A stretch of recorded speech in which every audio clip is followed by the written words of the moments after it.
too late. The deed was done. His moment of rage would come back to haunt Persia nearly 200 years later. But this war was still far from over. At the same time, Themistocles was setting his trap that lured the massive Persian navy into the narrow bay at Salamis.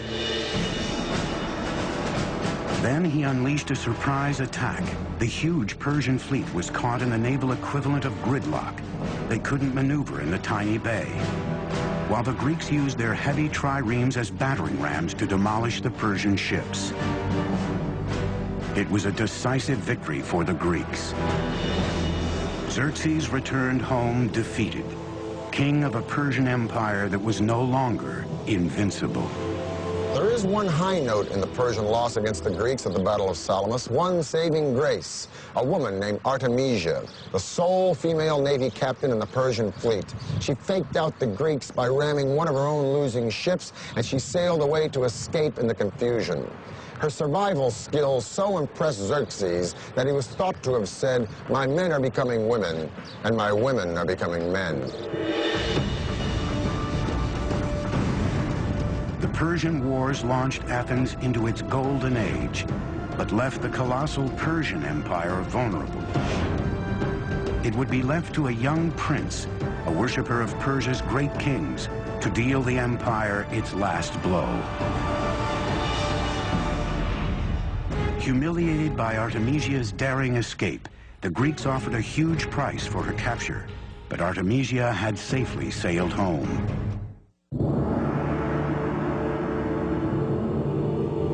480 BC, the Greeks had defeated the Persian fleet at Thermopylae. The aura of invincibility that surrounded this empire was gone. But there were still days of power and glory ahead for the Persian Empire. 15 years later, in 465 BC, the Persian king Xerxes died. Xerxes left the empire to his son, Artaxerxes, who was determined to take Persia back to its golden days. He began by turning his attention to a building project begun by his grandfather, Darius. 4 decades after it was started, Persepolis, the magnificent capital city, was still under construction. Now, Artaxerxes would oversee one of the last great engineering projects of the Persian Empire. Today, we know it as the remarkable Hall of 100 Columns. We know that the actual hall was some 200 by 200 feet, almost on the perfect square. What's remarkable of the Persepolis columns is when you look up the entire shaft, and these things raise, hundreds of feet into the air, there is not one piece of displacement whatsoever. It's a perfect vertical. They're working with what we might consider to be primitive tools, just stone mallets and bronze chisels, that's all. The fluting on the columns of Persepolis is so precise, however, that these are clearly the work of master craftsmen. The columns are constructed in drums, 7 or 8 drums stacked on top of another. This is done by scaffolding the whole area around the column, and then with a crane, a wooden crane, literally moving each column drum in place. Any client king, any governor from a distance, or even anyone who would come in that hall, would be so impressed by the vastness of the hall and by this forest of columns that stretched nearly as far as the eye could see. An amazing achievement. Across the empire, Persians were still producing some of the most extraordinary feats of engineering in the ancient world.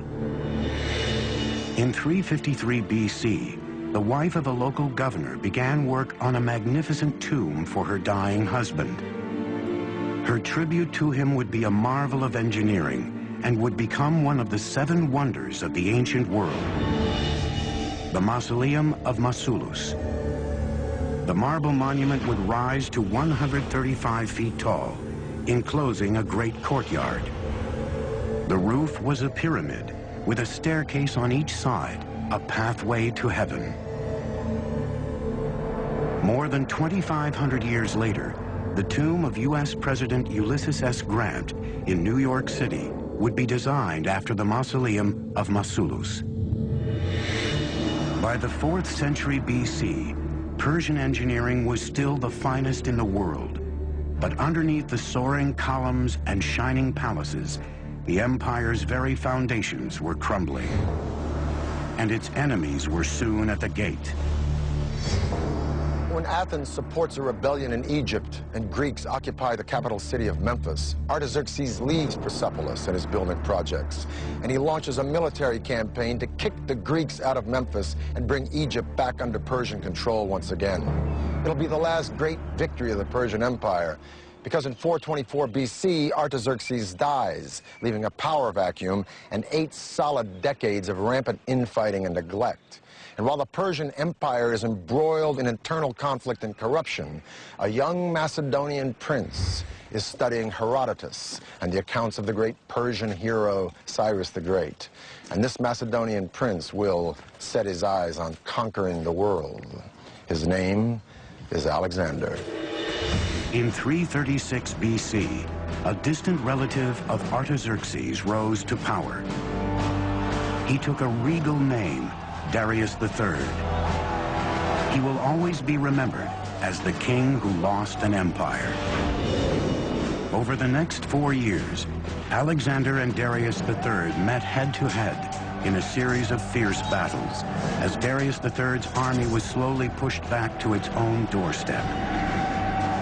In 330 BC, Alexander was at the gates of the empire's crown jewel, the capital city of Persepolis. Alexander adopted the Persian policy of respecting the defeated. None of his soldiers were allowed to pillage or plunder the lands they had conquered. But how do you tame so many soldiers after a victory over the most magnificent empire on planet E? Well, maybe his soldiers were restless or resentful, or maybe they just remembered the stories of how Athens had been burned by the Persians. In any case, at Persepolis, they let go. Huge celebrations took place after the victory, and during these celebrations, the treasury was pillaged. And then one of the saddest acts of arson in all of history took place. Persepolis was burned.